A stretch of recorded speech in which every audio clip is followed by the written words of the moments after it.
If you want any update on my recent cryptocurrency investments, I just bought 14,000 Shiba Inu coins yesterday, and your boy's already down 25%. Fuck. Terrible investments, terrible choices, terrible meme coins. All the way from Warsaw, Poland. Warsaw, Poland. Your boy. Jak się masz? Welcome. How have you been doing, man? I've been doing great. Just been working a lot. Hating my life low-key. Not really, though, but slaughtering it on the low end. Slaughtering on the low end, definitely. But, you know, just trying to do bigger and better things, I guess. Trying to get those RPMs up, that momentum. Yep, it's all about the momentum. Yeah, for sure. I mean, once you get in that little rut, sometimes it can be hard to get out. But, I mean, if you're, doing the best you can, you're making a little bit of money, putting a little bit of investments, hopefully not in Shiba coin. Hoping Shiba goes back up. Not in Dogecoin either, man. Yeah, dude, that sucker is going though. The thing with those little coins is like, you don't actually have to put that much money in to get a lot of coins.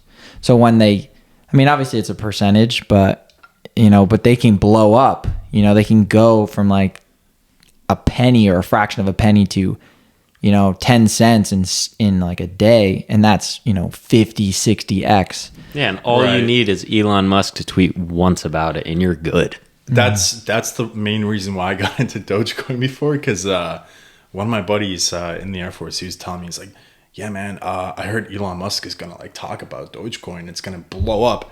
And I was waiting for that day, and he never even mentioned it. Might have mentioned it once, but nothing happened with it. Mm-hmm. Just stayed the same, and it started going down. And I was like, you know what? This is the last time I'm gonna let someone else persuade me to invest into something. So you said you were switching up careers. Where are you going? Because I just did that too recently. Honestly, I went from medical career to finance. Boom. Yeah. So I've been in the Air Force for almost 8 years, and for the first, pretty much until now, I've been in the same career field where I'm kind of like a mechanic, and I switch out parts on airplanes. I know it's kind of boring, whatever, but no, dude, that's badass. Yeah, it's necessary. That's all that matters.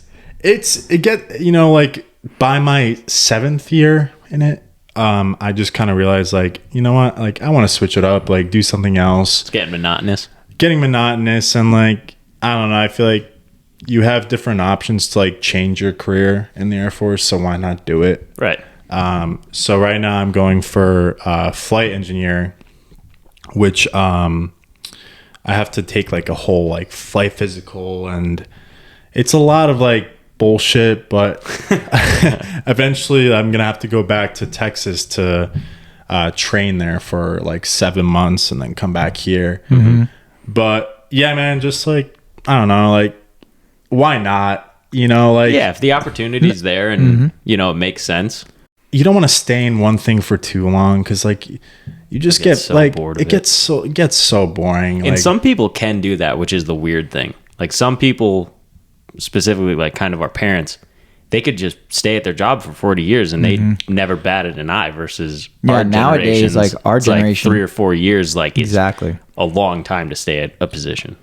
Right. And like that's like the thing, like my obviously my parents are immigrants, like coming from Poland and all that, and I've seen them like bust their ass, like working the same jobs, like, and like not like pretty like hard jobs. Like my dad works his ass off, and I'm like, I have like so much like respect for that. Yeah. Because it's like, as bad as it sounds, like I couldn't see myself doing that. Like no, dude, we said the same thing. Yeah, exactly. Mm-hmm.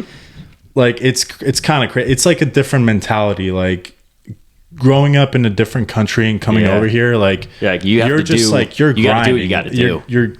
You're grinding to get to a level. We don't know what that struggle is. Like we don't really know what it's like to be quote unquote poor, like farmer poor. Like that's where our family grew up too. I mean, they had like land, but it's not making you millions and millions of dollars Yeah, each you year. weren't super prosperous. You know, so we don't really know what it's like to, you know, basically bust your ass to get to America and then stay here. Like no one wants to get deported, you know what I'm saying? Or even just like drawn back that you can't afford it. Like they're willing to take any hour, work anytime. And that's why mom and dad dad came home pissed. I'm sure your dad came home pissed too. He's like, damn, it's so hard here. But you know, he's like, he's a working man, you know, he's a hard working man. So, I mean, trust me, like I mean, I was 10 when I moved over here from Poland, but I can still kind of like remember some things, like key moments.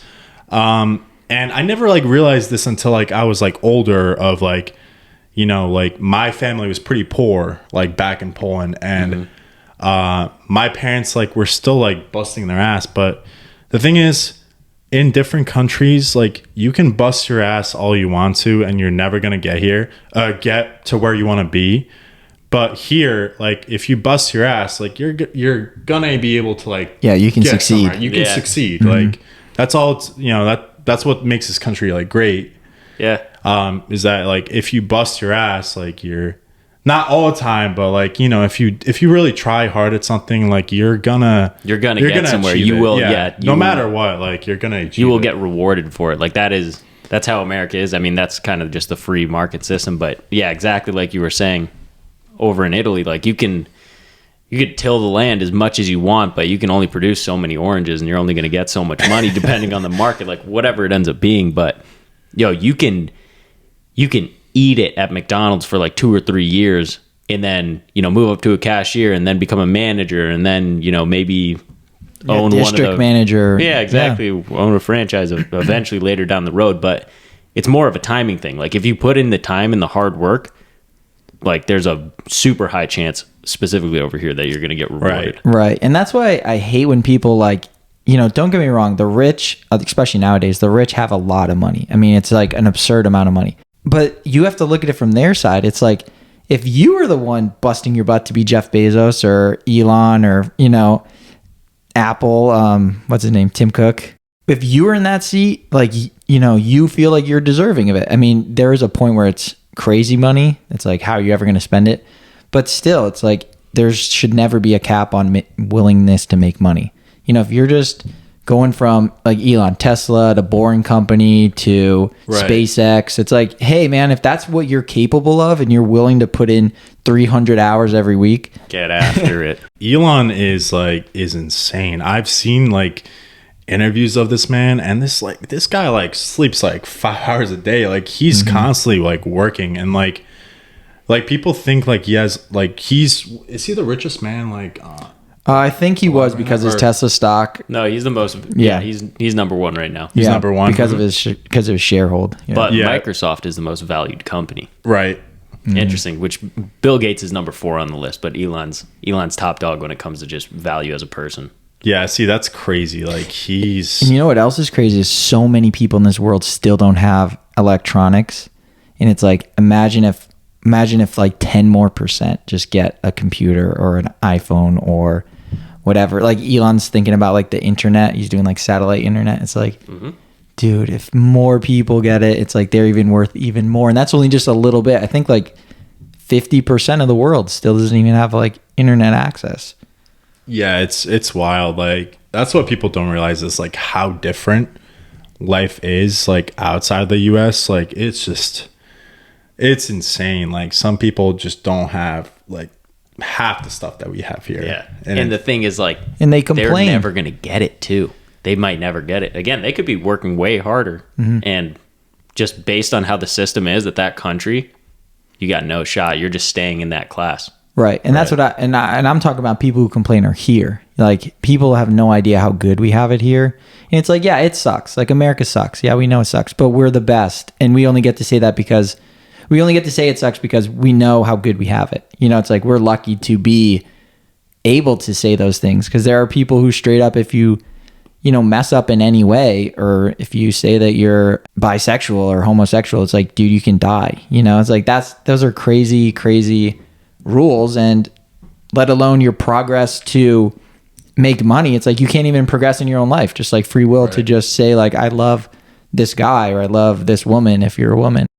I wanted to ask you, like, what were you doing and like, because we have our friend, he's a pilot, more for like commercial, like Delta.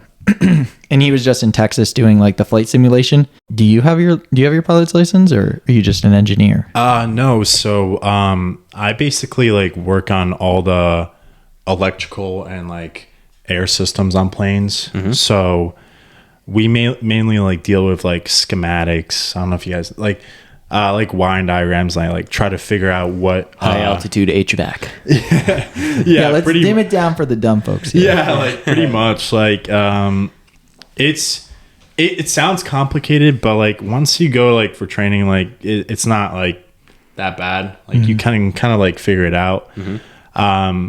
But yeah, just mainly like just switching out wires, like parts and stuff like that, valves or whatever. It sounds really boring. Yeah, which is why I wanted to switch to this new job, which is like more you get to actually like fly with the plane and like nice, like control all the switches and like. So you're going for that now? Yeah, I'm going for that now. Your license, your pilot licenses? No, it's not like basically like the pilots are like you're with the pilots. Okay. So whenever like they're flying a plane, like you want the pilots to like basically not really worry about all like the gauges and like the fuel and all that other shit. You want them to just focus on like flying.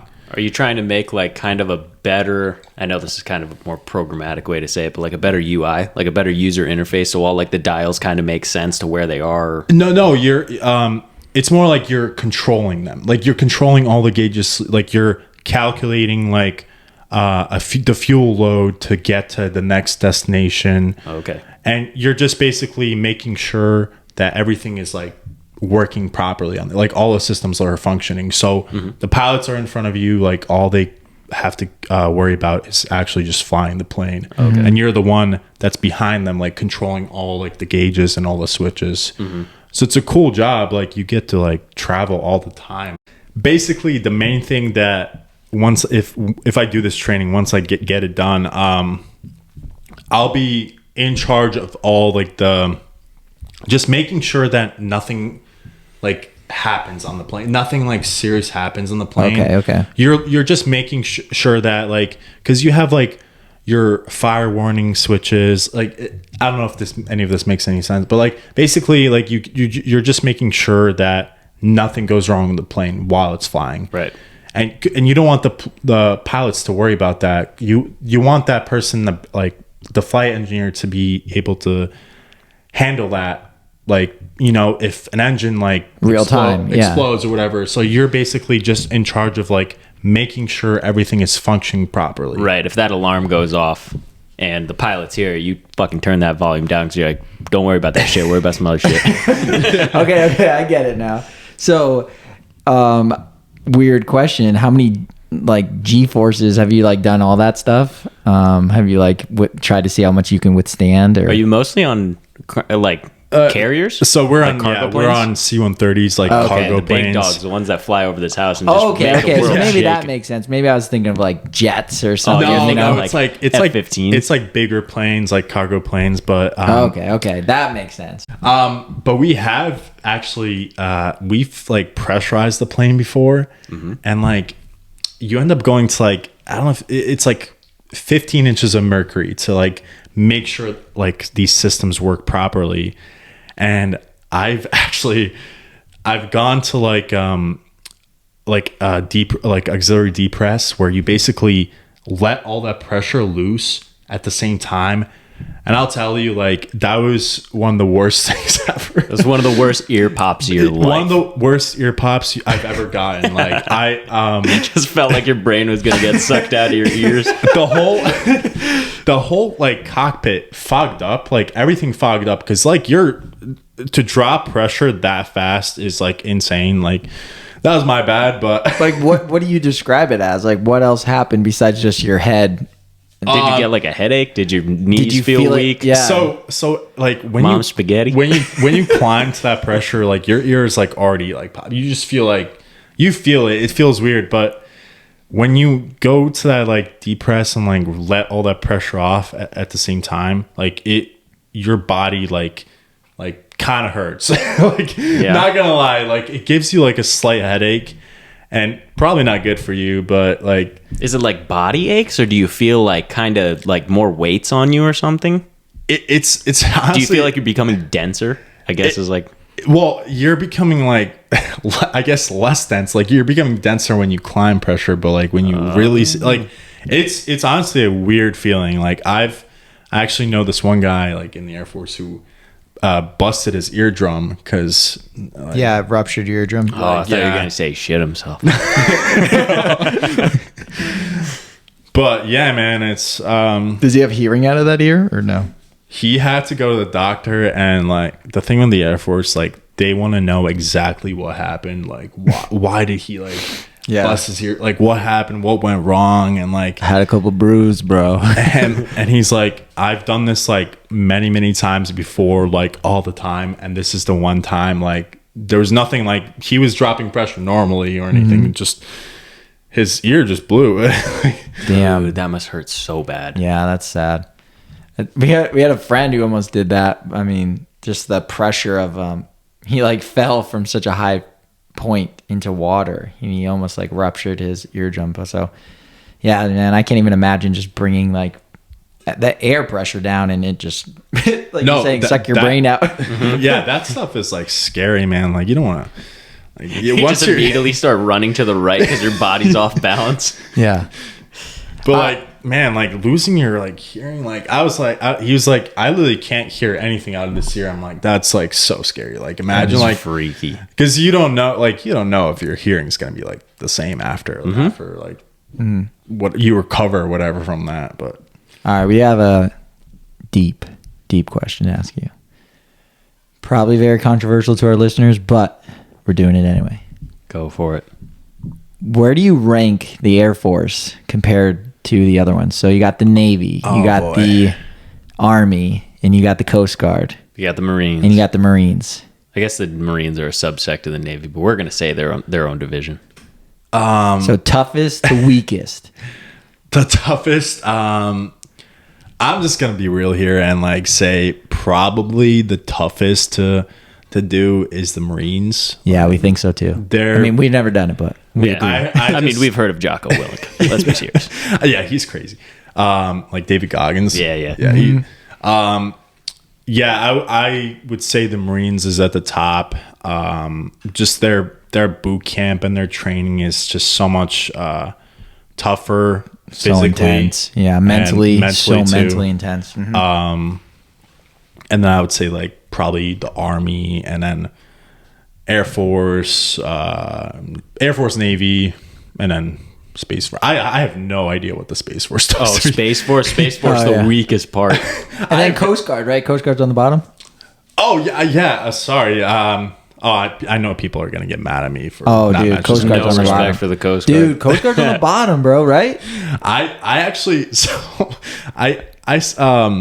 I think I was at a party one time and some dude, like I was like talking to this one kid and he's like, yeah, I'm in the Coast Guard. And I was like, I'm in the Air Force. And he's like, oh, you're a pussy. And I'm like, what are you talking about, dude? Like, you're in the Coast Guard. He's like, dude, our training is so much harder than yours. Like nobody respects the Coast Guard. Yeah. And I was like, I mean, I have no idea don't you guys just defend like ships or something? Yeah, don't you have like mops or like don't you have ships to go mop? Help the Red Cross, like chill out, dog.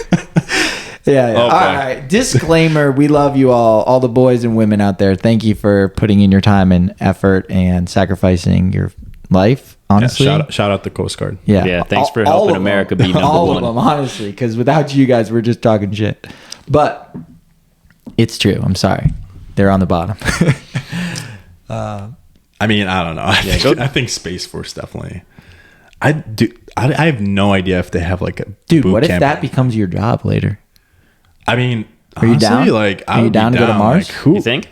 How far are you willing to go? To Mars or deeper? I would go. I mean, dude, if they tell me to go to Mars, yeah, of course. Who would say no? How long is that trip? I'm gonna look it up. I'm not gonna lie. I think I would go to Mars if you could return. I mean, right now I think it's like a one-way ticket. But it would still be pretty badass, honestly. Like, especially if you're closer to the end. If you're like, I mean, like you have to be kind of old, willing to, like live your life, but you can't be like 90 because, dude, you're not gonna be able to survive. Like, you have to be like late 40s, like early 50s. I think it's like I think 50s is your cutoff for sure. 7 months. So you're gonna have to, God, you think like a 6-hour time difference to your body to Italy is bad. There's fun for 7 months getting body reoriented to that time zone. I was thinking about being 90 and dropping that mercury pressure. It's just like just out your butt Dude, there's no way it's a one-way trip though. Like, well, for some people, like they were saying, like Elon was like, doing like SpaceX, like, hey, who wants to, or maybe it wasn't Elon, but NASA maybe was like, who wants to go to Mars? And then you had to sign a contract being like, this is a one-way ticket. Mm-hmm. Holy shit. Just in case something happens. And a ton of people signed up. Dude, a ton of people. A ton of people do any kind of stuff like that. There was, I don't think this ever went through, but in a book that I just read, scientists like found the full DNA structure of Neanderthals. And they were like, all right, we're going to implant this in a living woman right now and birth the first Neanderthal in like however many thousand years. And there was not hundreds of thousands, but there was like hundreds or thousands of girls that signed up to be the person to deliver that baby. Dude, that just surprised. These people are crazy. Like birthing monkeys or to like, be a part of history, really. Yeah, no, exactly. But in a crazy way. Like, I'm not signing up for Mars. I like Earth. Hell, there's surf here. Right. It's good times only. Yeah, but we were saying, how old would you be when you had to, like, if you had to, how old are you going to do it to take the jump and never come back? Yeah. I mean, like the last day I'm alive? No, dude, you have to wait 7 months. You have to at least make it there. I'll just die the first day in space. Just make it. Dude, you would stink the shit. Yeah, that's what I'm saying, dude. Dude, that number 77 died so fast. Dude, imagine telling your family, like, all right, Grandpa's going to Mars. He's never coming back. Yeah, exactly. Or the opposite. Imagine being like, yo, we're going to go to the moon today, because that's how space travel has gotten. You can just go anywhere. It's like a field trip. Yeah, exactly. They're like, yeah, we're going to go to the moon. They're like, oh, I don't want to go to the moon again. All right, Crater 47 sucks. Yeah. Dude, by the time we're like 80, like they're gonna make like trips like back and forth through Mars. Like it's gonna be like a normal thing. Well, what I was really excited about is when Elon talked about SpaceX, that you can fly like anywhere in the world in under 30 minutes, because they would go all the way up to orbit, go down and then just drop down basically. Mm-hmm. A lot of places want to do basically like it's almost like a cannon. And you have this huge tower that brings up the spaceship. And what happens is the rotation of the Earth is going so fast that the spaceship would be at the end of the arm. And then it turns like a full 180 and just slingshots you to Mars. So it would be... What? Yeah, it would be way faster. And I mean, it would be super crazy to pull off, but it would be a lot faster than the way that we have to do it now. And just basically get enough thrust and point it in the right direction and just like wait. Just wait. And then 7 months later, we'll get there. Yeah, 7 months later, land. All right, here's another question. What are some of the secrets in the Air Force? Like, are there asteroids that are going to kill us or something? Have you ever heard anything like that? Are there aliens, maybe? Or the UFOs? What about that? Yeah. To be completely honest, I have not heard anything about That's a lie. UFOs. That's a lie. They told you. They brainwashed you. You're brainwashed. We can't believe it. Cut the podcast. They chipped you. I don't know, man. Like, I have not heard like any secrets. Actually, I mean, I guess like the planes I'm working on, like kind of like the way they function is kind of like secret, but not really. Like, you could pull this shit up on the internet and like find out like how it kind of works. Right. How do you feel about the the government basically like leaving these planes in other countries like Afghanistan, but they like they deactivate them, right? I don't know. Pull tech from it though. Like a lot of, I mean, when we ditched Afghanistan, we left so much stuff over there. There was like, I saw that list. Like they left so much shit, and but I don't know like about those planes. I don't know if they're. I know that there was like some video of like a Taliban dude like hanging from like a helicopter. Oh yeah, so I guess the helicopter worked, but I don't know about like the rest of like the planes or anything like that. I know that they were like destroying some of like the equipment, but like I feel like they didn't get it like done in time. Like they had to leave. I mean, do you feel like it's a waste of money, or do you feel like it's justified that what we do, like that we just leave those? I mean, we're talking about hundreds of millions of dollars to put in these planes, right? Like I don't know. Like I don't want to get into like too political. Like I just feel like that they could have done a better job evacuating all that stuff before. Like they could have. I don't know. The fact that there was like so rushed towards the end, like it shouldn't have been done like that. Like they had more time to basically just to make a date or just to be like, well, we did it. Yeah, like I think people like I don't know, like our country was just like ready to just get the fuck out of like Afghanistan, which I mean I think was the right call too. Like I mean anybody you ask like would say that getting out of there was the right call, but agreed. How we did it is where the controversy begins, you know. Exactly, for sure. Did you have to do anything like physical like that? No, there was like a lot of running, but because I know you're more on like the back end as you're describing like the engineering and stuff. You have to go through basic training. Yeah, you have to go through boot camp, which I know they switched it up a lot. I don't know how it is now, but back then we had like 8.5 weeks of boot camp, and it was a lot of cardio. Most of it is mental though, like it's not really like that physical. You obviously have some people like who come in like that they're out of shape and they get pushed like to the max. Like I've seen this one dude, like he came in like weighing like 260 pounds. When he left boot camp, 5'4". 5'4". When he left boot camp, he was like 190. He's wow. He lost weight like it was turned insane. Into a monster. Like it was he didn't like he just got like so thin. It was a lot of running, which for me was hard too because I've never been like a runner. Yeah, just a lot of running, like a lot of push-ups, but like most of the time, most of it was just waiting. Like you're waiting at attention, and like if you move, like you get screamed at. Yeah. Do you think that was tough? Like mentally, did you feel like you were gonna break, or did people break? Some people broke. Like there was a lot of people. Like we all like shared one room where we would bunk together. And I would hear like people crying in the middle of the night. Dude. I mean, I always joke about it. Like, I don't know what I would do, man. This is fun. Actually, this is a crazy fucking story. So, I knew of this one kid who he went to boot camp, and he was like what's it called? Like his job after boot camp was to be like the dude that diffuses the bombs. I don't know why I can't. E.O.D. E.O.D. Why I don't know why I can remember that.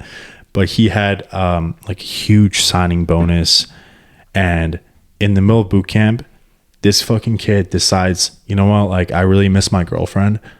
I'm gonna go and leave boot camp to just visit her, to see her, and you can't do that. Like while you're in boot camp, like you're on military yeah, I was orders. Gonna say, is that even legal? He was considered AWOL.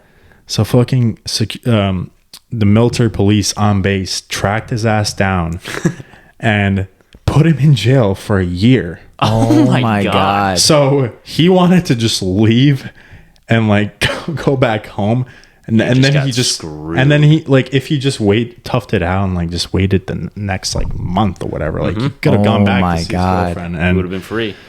Dude, that was fucking crazy. I was like, yeah, I'm staying here. I don't want to go to fucking jail. Do you guys have like? Would you just go to a normal state or federal prison, or does the military have a different like kind of operation? Like I don't know where exactly he like went.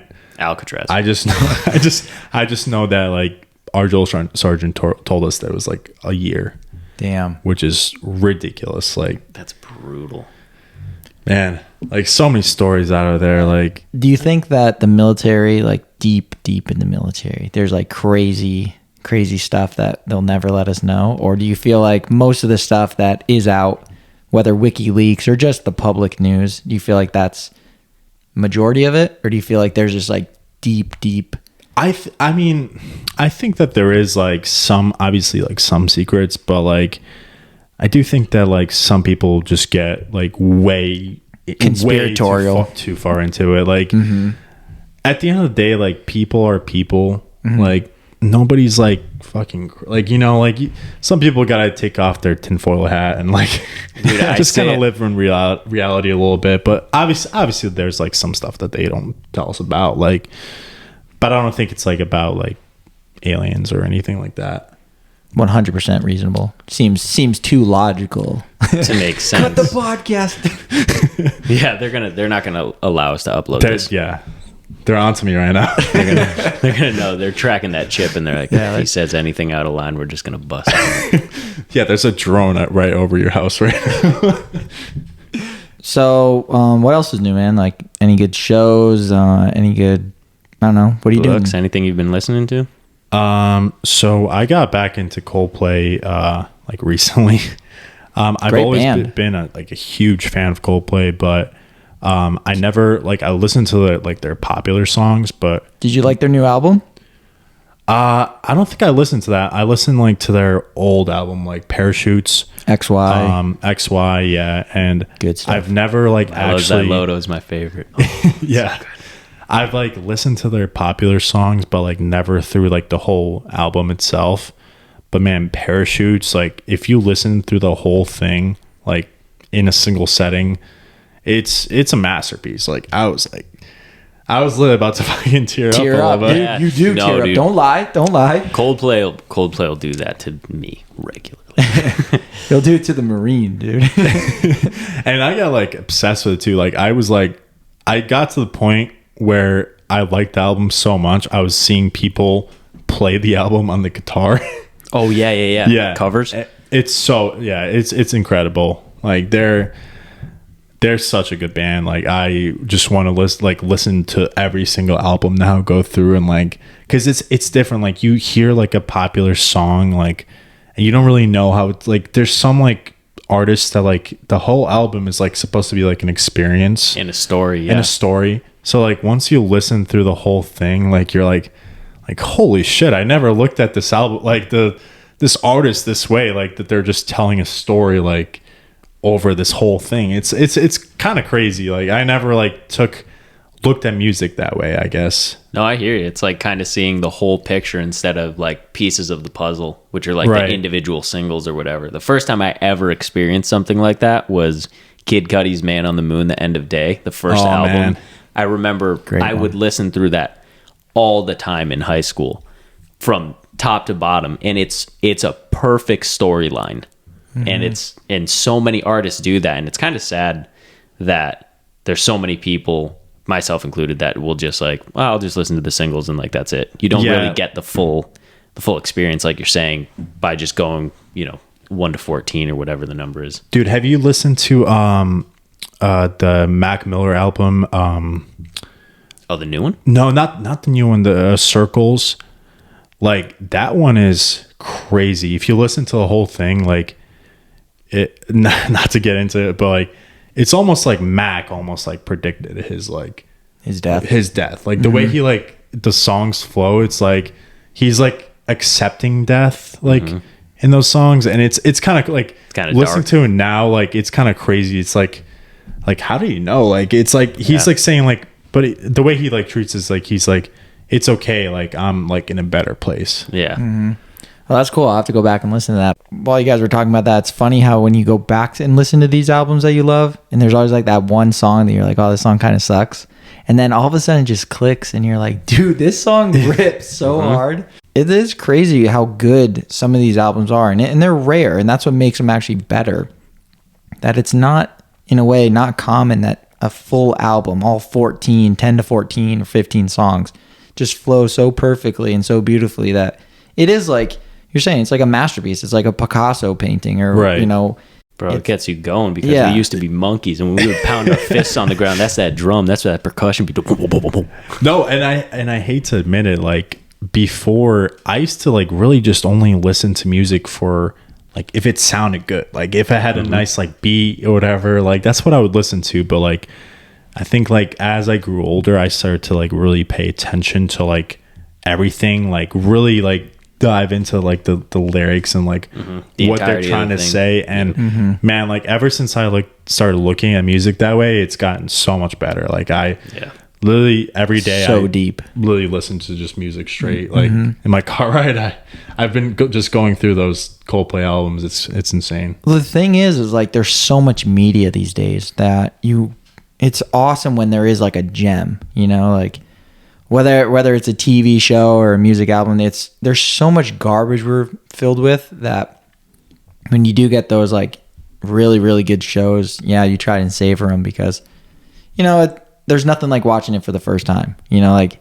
I'm sure there's books or shows or movies that you guys are like, damn, I wish I could go back and watch it for the first time. You just like, you have no idea and you're so sucked into it. But once that's gone, it's like, damn, dude, I have to wait like probably 4 or 5 years before I find another 10 out of 10 show, you know? Right. I wish I could go back in time and watch Shutter Island again. That movie was incredible. Really? Yeah. With Leonardo? Oh yeah. I have to watch it. It's on my watch list, but I still haven't seen it. You got to watch that. It is a good one. Movie will blow your mind. A lot of like the old stuff that's where it lies, where people are creative and I don't know, just nowadays, especially with music, it's like, it's catchy. Don't get me wrong. Like anything on the radio, I will admit is catchy. It doesn't matter if it's Taylor Swift or Pink or Lady Gaga or whoever it is. Like, you know, they are catchy, but there's no like story and passion and no like, heart in it. Yeah, exactly. Versus you go backwards like to the 90s or early 2000s and some of these albums, like you're saying, like these old Coldplay stuff, it's like it's poetry, you know?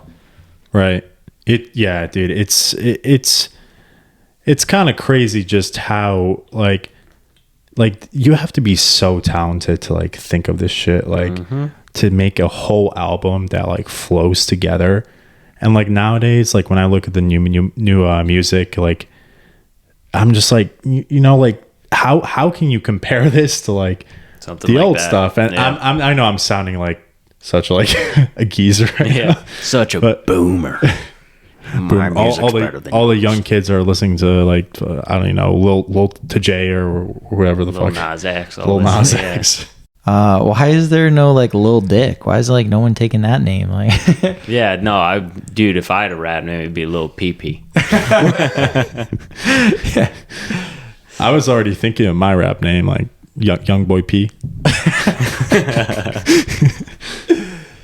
All right, boys, on that, I think we should go write our albums. What do you think? So we'll come back with some rippers. All right. Check you guys in the next one. Asta.